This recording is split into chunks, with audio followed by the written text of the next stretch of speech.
Break के बाद आप सबका इस्तकबाल करते हूं और अगली खबर का रुख करते हैं। लगातार बारिशों की वजह से अनंतनाग के खनबल पहलगाम रोड पर कई मकामात पर पानी जमा होने की वजह से लोगों को सख्त मुश्किलात का सामना करना पड़ रहा है।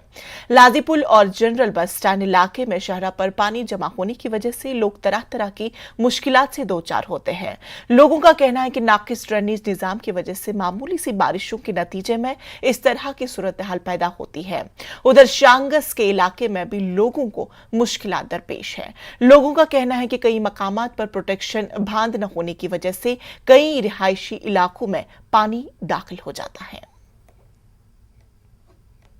के मैदानी इलाकों में मुसलसल बारिशों और बालाई इलाकों में बर्फबारी के नतीजे में सर्दी में काफ़ी शिद्दत पैदा हो गई है और इस वाले से हम इस वक्त जो है केपी रोड अनंतनाग में मौजूद है और सबसे बड़ा जो मसला इस वक्त दरपेश है वो जो टाउन है वो सबमर्ज हो जाता है। लोगों का कहना है कि मामूली सी बारिश होती है तो टाउन के जो मुख्तलिफ हिस्से हैं वो सबमर्ज हो जाते हैं, ज़हरियाब आ जाते हैं और इस वक्त हम लर्जबल में हैं और आप देख सकते हैं कि यहाँ के ड्रेनेज निज़ाम की क्या सूरत हाल है। और ये यहाँ का मेन होल एक है जो केपी रोड पर है और आप देख सकते हैं एक तो ये जो पेडिस्ट्रियंस है जो राहगीर होते हैं उनके लिए ख़तरा इससे लाहक पैदा हो गया और दूसरी जानिब जो ब्लॉकेड होता है ड्रेनेज का उसकी वजह से जो ये पूरा रोड है वो सबमर्ज हो जाता है। और हम आपको दिखाना चाहेंगे ये खनबल पहलगाम रोड है जो सिक्योरिटी के एतबार से भी काफ़ी सेंसिटिव है और जो गाड़ियों का काफ़ी गुजर रहता है, काफ़ी रश रहता है इस रोड पर।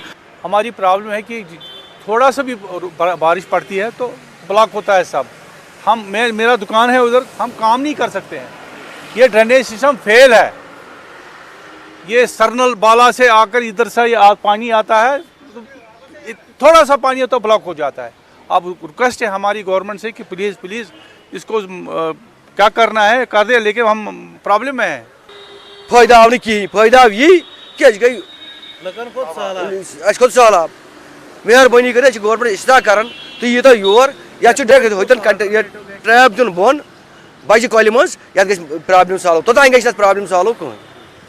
तो नाज़रीन आप देख सकते हैं कि ये जो सूरत हाल है ये मामूली सी बारिश होती है तो उसके बाद ये पैदा हो जाती है और इन लोगों का यही कहना है कि जो अनंतनाग का ड्रेनेज सिस्टम है वो नाकिस है, वो टोटल फेल है। हालांकि सरकार ने कई बार कोशिशें की है, म्यूनसिपल काउंसिल अनंतनाग ने कई बार कोशिशें की है कि इस ड्रेनेज निज़ाम में सुधार लाया जाए, लेकिन फिलहाल ज़मीनी सतह पर जब देखा जाता है तो ये ड्रेनेज सिस्टम नाकिस ही रहता है। न्यूज़ 18 के लिए केपी रोड अनंतनाग से मुदस्सिर कादरी।